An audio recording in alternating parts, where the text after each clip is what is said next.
Welcome everyone to today's episode of Inflow TV. I'm joined by my good buddy Michael Buckham-White. Hey Welcome, David, what's Michael. happening? How you doing, man? It's good Hey, to I'm doing glad we good. could do Doing this. good, man. Yeah. Absolutely. How have you been? I've been good. I've been really good. It's good to see Yeah, your face. We haven't seen each other's face in quite some time. For exactly. those who are watching, we go back like more than a decade. Indeed. Exactly. So it's really good. You went out west and I stayed east, and we don't get a chance to see each other as often, but it's good to be here Right. on with you. Yeah, it's funny. I think the last time I saw you was at Vegas back when we had tech conferences in Vegas, That's right. pre-pandemic. That's right. Pre-pandemic. Absolutely. Absolutely. That's right. Vegas a long time ago. I also remember sitting, David and I got together. I came to visit him on the East Coast in Connecticut, and we also went out to dinner at one of his go-to spots, this great Jamaican restaurant, and we had a Oh great yeah. meal in Stamford, Connecticut. It was awesome. Stanford, Connecticut. Yeah, it was good. It was good stuff. Well, it's good Well, to that's good talk to you stuff. today. I'm excited about Oh, this conversation. absolutely, man. And so, yeah, actually, to get us kicked off, would love to hear a little bit about what you're up to, your role at Deloitte, and also if you can share with us exactly what your core charter is. No, That'd be great. absolutely. So I've got a couple of roles at Deloitte, David. Deloitte's made up of multiple member firms. There's a U.S. member firm as well as there's a global firm, and we have member firms all across the world, the U.S. being the largest. But at Deloitte, one of my jobs is I'm actually responsible for delivering the technology that enables our C-suite and the C-suite and all those that are associated with the C-suite. So really exciting stuff. And what's important to them is delivering innovation in a way that allows them to communicate effectively, sense the partnership, as well as guide the partnership moving forward of all of our practitioners. We've got over 300,000 practitioners around the world, and 120, 140,000 of them are in the United States. So large audience and thousands of partners. That's one job, and in that, I'm responsible for the bringing together the technology that enables our chief data office, as well as our cross-internal firm functions in order to ensure, like things like digital assistant or data science, are really key to enable that so that we can provide better insights for our clients as well as insights internally. On the global side, I've got two jobs. One is I'm ultimately responsible for driving, sensing, enabling, and cultivating innovation for 10,000 IT practitioners around the world. I love that. It's a lot of fun to see the light bulb go on for people and knowing that my team and I are having a profound impact Yeah. on making sure that every one of those people that are working within the firm, within IT, know that they have a role in innovation, which is really important for the growth of an organization and in order to enable a better client service. And then my other responsibility within global is I'm ultimately responsible on the technology side for Deloitte.com. So that is absolutely key and critical. It's the brand, it's the face that most people see around Deloitte, and ensuring that our digital presence, our thought leadership aligns with meeting our clients' needs, the things that they're curious about, informing of them of the things that we know that are happening within the individual industries, as well as making it a meaningful experience that is unique to them. And so I get a great kick out of that. And I've got an awesome team there that really makes that happen. Yeah. Interesting. So you're there's an internal and an external focus. Yeah, absolutely. I don't do necessarily direct client service, but I am serving to ensure that we have an impact on our clients, ensuring that their message that we're trying to convey and the message that they want to receive based on what Yeah. their interests are, based on solving their own particular business problems, that we're able to provide that great Deloitte insight that allows them to Yeah. enable the solving of those business problems. And ideally, they're seeing Deloitte as the wisdom that helps them get there. Yeah. Interesting. Actually, let me ask you. So, how has the pandemic shifted or transformed your work at Deloitte in regards to speaking about innovation and so forth? Yeah. Yeah, it's certainly transformed it in a number of ways, and I'll take a couple. One is the whole world. We are modeling what we believe the world is headed towards in corporate environments. We were the number one traveler in the world at one point in time, right before the pre-pandemic. We've all had to adjust. We've had to find a way to serve our clients effectively digitally, virtually.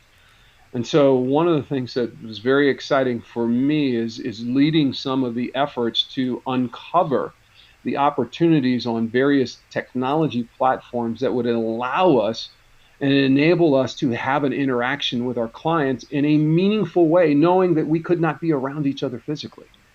And so looking at that, it was really critical in ensuring that we were able to have that connection with our clients. And that was a lot of fun for me and others who were a part of that uncovering of tools that we existed, but tools that also that we had to go uncover. And there's been such a growth in new platforms that enable that more connected collaboration and connection point for individuals. The other thing that I think is really key is we're figuring out how we're going to do this from a hybrid standpoint moving forward. How do we help our clients understand, but how do we live what is going to become the reality for most corporations, that some people are going to be working from home for the duration. That's probably not going to change Right. for them. And there are going to be some people who I want to go back into the office. And there are going to be times when we need to collaborate together into the office.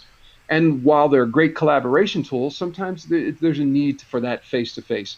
And so all of those things we're looking to uncover, and we're exploring and implementing what's right for individuals as well as the firm, and as well as understanding what's going to be best for to advise our clients. I wanted to ask you about a little bit about the ITSMF. Yeah. Oh, ITSMF is my heart. Information Technology Senior Management Forum. Our goal, our mission is to really enable creating a pathway, a pipeline of the next up executives, and cultivating those that are executives within technology that are Black and brown at the highest levels of corporations from around the country. Our vision is really to create a barrier-free opportunities for Yeah. Black technology leaders, innovators, and enthusiasts, influencers, right? So those that are leading now, those that are up and coming leading, those who are entrepreneurs, those who are board members, so that we create an environment, because our mission, and it's a lofty goal, David, but really to drive towards a place where Black and brown people don't have barriers that get in the way of them bringing their best to work and helping their individual corporations or their businesses to thrive in an environment where it's an even playing field. We believe that is a lofty goal, but it's viable and it's necessary so that Black and brown technologists are able to achieve their full potential, and Yeah. without the things that we know have been barriers. It's pretty profound. We're seeing it everywhere. The Yeah. conversation around equality, equity, and inclusion is certainly key, and we embrace that. And we do that by nurturing the folks that are a part of the organization, mind, body, and soul, because that's who we are. That's what we represent. We certainly fill them up with a great deal of knowledge and a great deal of what's latest in innovation in technology and emerging technology. We do that. We do great program. We train them. We also want to develop them mind, body, and soul, so they are the most magnificent leaders that they can be, and that they're serving their organizations, whether it's their own organization or the corporation that they're an employee at, to be the best they can be, so that that corporation and that organization can grow substantially based on their leadership. Yeah, it's a great point. Yeah, so we have the COVID-19 pandemic, Hmm. which exposed inequities. And in the past year, we saw this overwhelming reckoning on race and systemic inequities. Hmm. And I think you're sort of uniquely positioned, as a black technology executive and leader yourself, to share some thoughts, on how you see this playing out in respect to the workplace transformation, including representation, diversity, and inclusion, as you were sort of insinuating just now. Yeah, this is what I'm seeing is a shift in corporations where they are rightfully, I believe, I think we can all agree, focused on diversity, equity, and inclusion. A couple of things have happened. One, I think there's an earnestness in the approach now. I think there's been a lot of lipstick on a pig prior to this, but now they realize, and there are some reports out there that say, the more diverse your leadership is, the more diverse, whether that's board and the management team, the more profitable you are in the marketplace. And that Mm-hmm. research is just kind of coming to the fore. I think also what's really having an impact on corporations is they're starting to get it. You can't Yeah. just say the right thing. I think it's 6 years ago or 4 years ago there was a major death of an unarmed black man, and no corporation spoke up about it except for I think the CEO of Twitter, and he tweeted about it and attended a rally. Now when you look at technology companies in particular, that was the CEO of Twitter, Yeah. and I have no relation to them, so I have no reason to promote them. But this is just facts.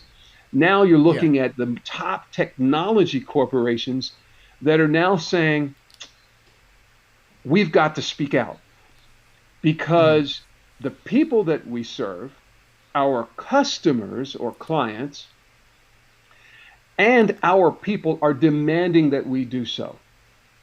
And so we're seeing an increase in those that are being lifted up into board positions. Mm-hmm. There is a speaking out. They're not waiting to see what happens.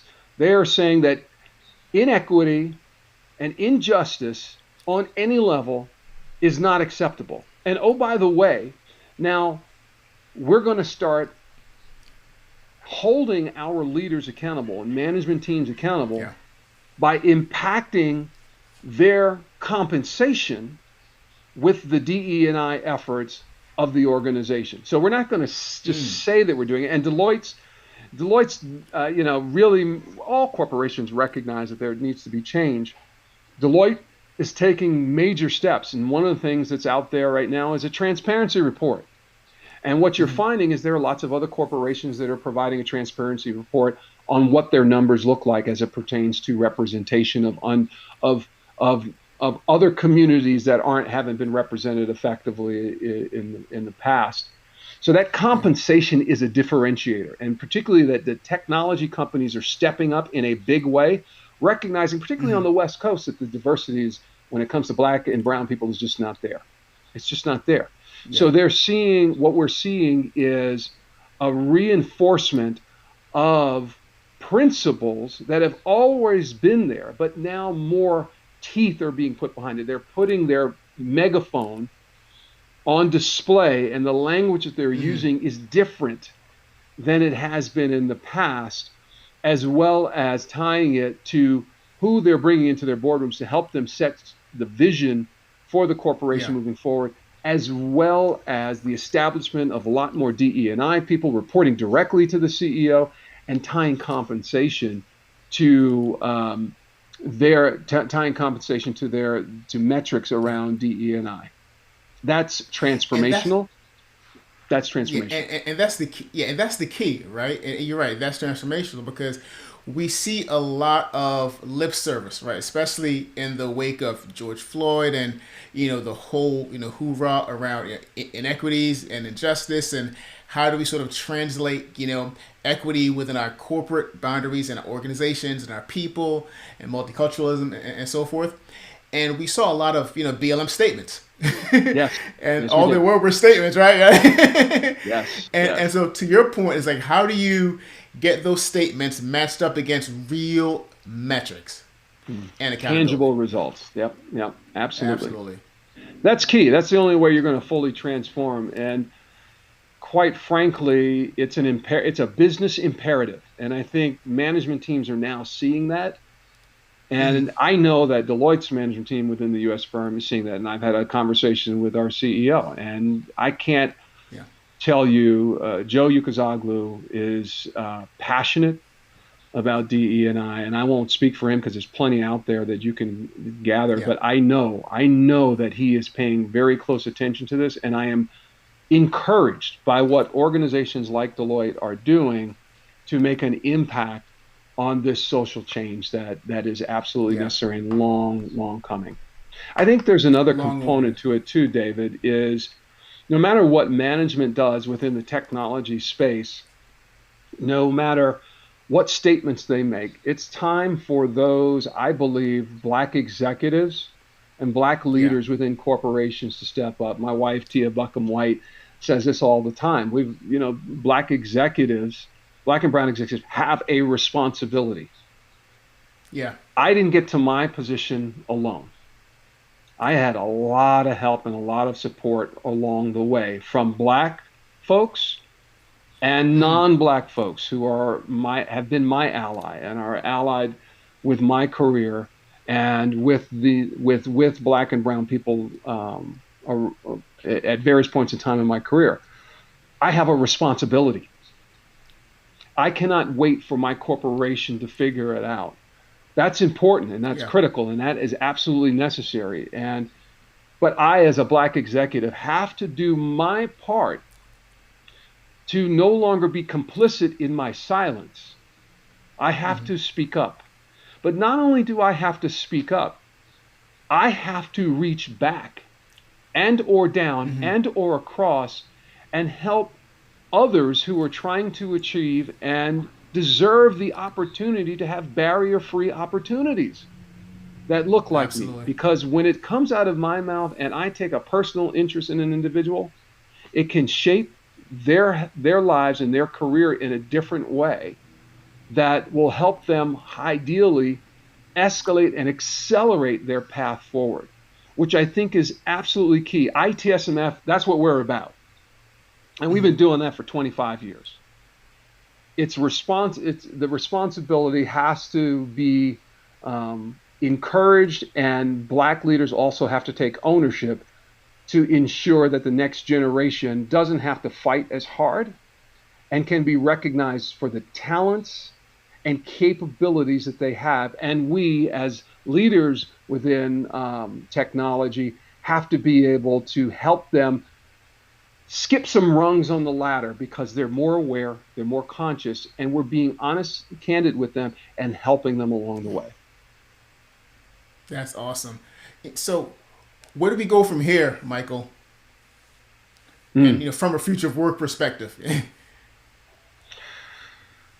Well, from a future of work is I think it's directly related to some of the things that I've said. I think when you look at the future of work encompasses all of those things I talked about from a DE&I perspective. Yeah. Corporations being held accountable for doing the right thing, but know that it helps your bottom line. That's part of the future of work. When we look at the technology in particular, one of the things that, David, I'm sure you've talked about before and that I know you're very well aware of is ethical technology. Yes. When we look at the future of work and creating safe spaces for people to collaborate, when we look at artificial intelligence and machine learning, when we look at data science and the importance of data as the new gold, we've got to be mindful of the biases that, oh, by the way, we all have. Right. That is not playing a profound and detrimental role in how technology interacts with human beings.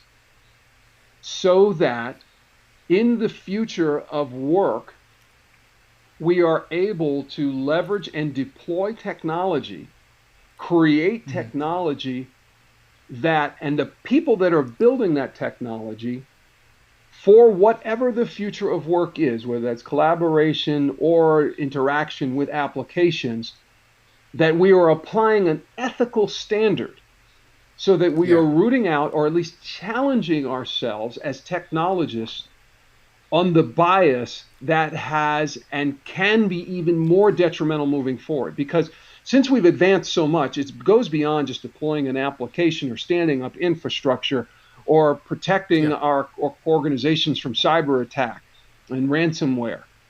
It goes into how those tools and how that machine learning and other emerging technologies and technologies in general interact with human Mhm. beings, Right. and ensuring that there is little to no bias that goes into the building or the interaction with human beings, so that Black people, brown people, women, LGBTQ Right. plus people are not unknowingly or knowingly discriminated against through conscious and unconscious bias that is inherent within technology.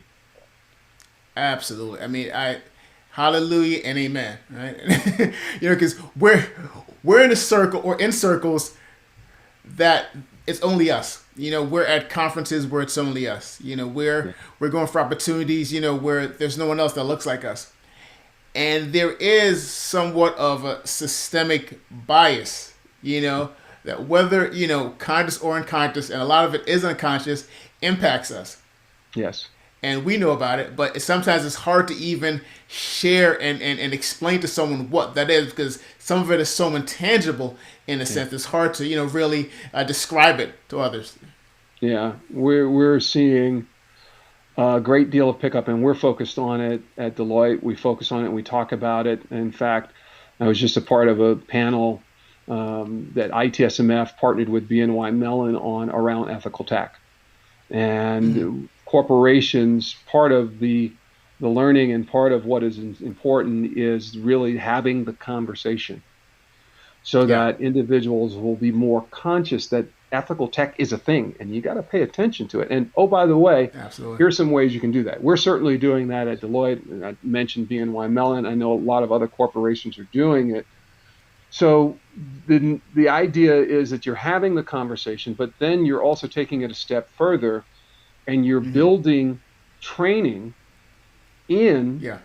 to the human capital development of people that are tangential to technology, but also who are Mm-hmm. delivering the technology.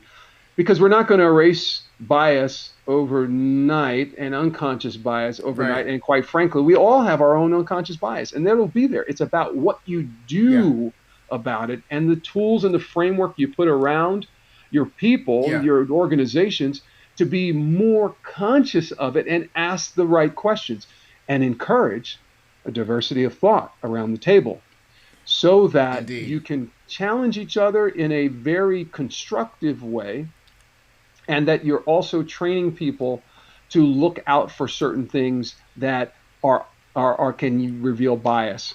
And I think that's key. So Mm-hmm. good conversations are important. Training Yeah. within organizations is key as well. I think we'll see Yeah. certification soon as well.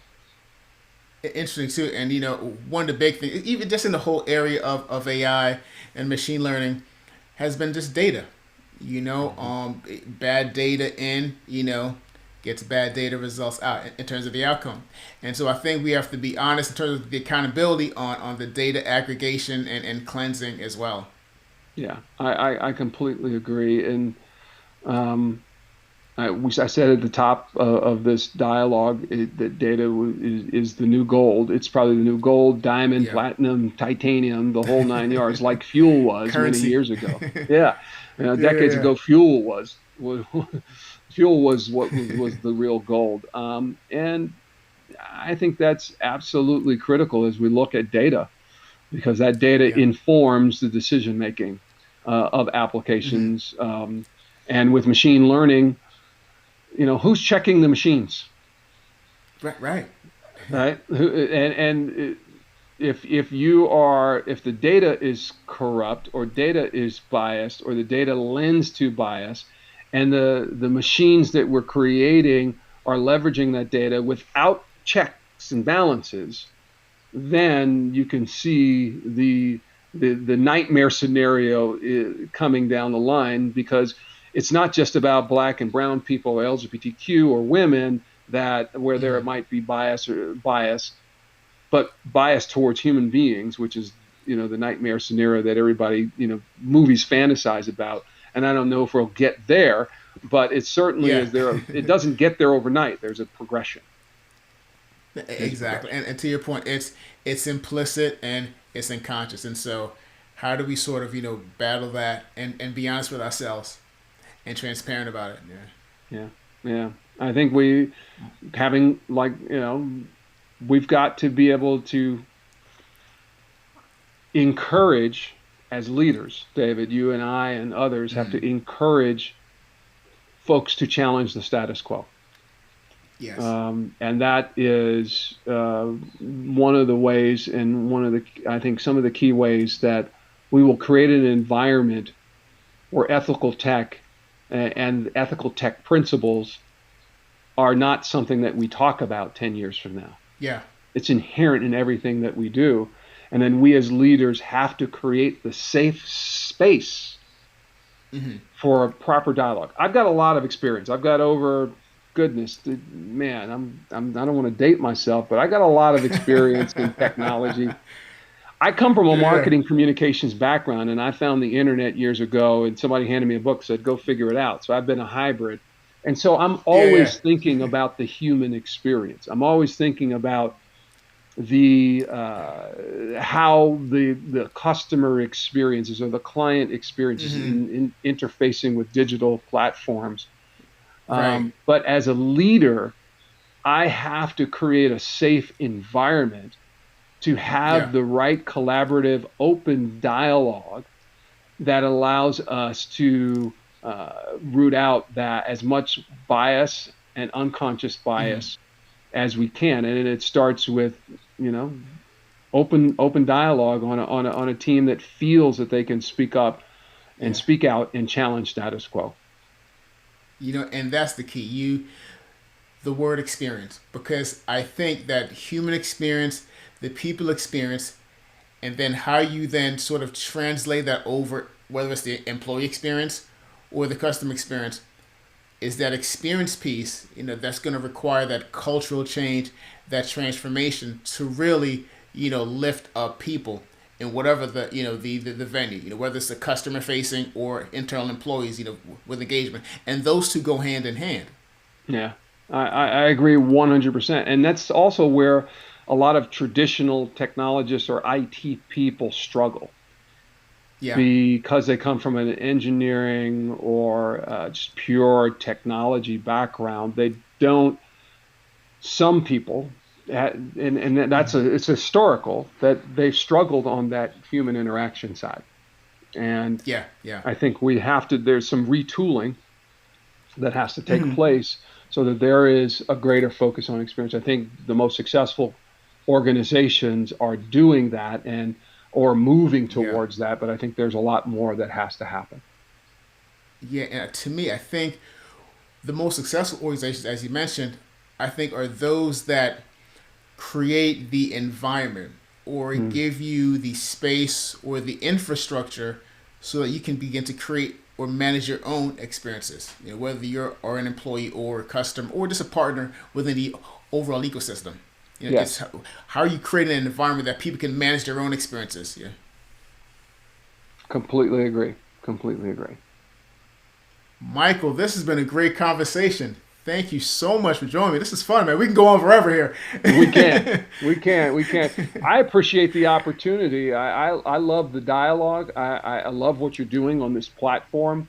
And these are the kinds of conversations that Yeah. we, as people who are directly in technology or adjacent to technology, need to be having, Hmm. because I think it's critical to Yeah. the effective development of better and stronger technology principles. Notice I didn't say ethical Yeah. technology principles. I said technology principles, Sounds principles. human Yeah. principles, human Exactly. design. I mean, this is a great conversation, and I appreciate you allowing me to spend some time talking to your audience about it.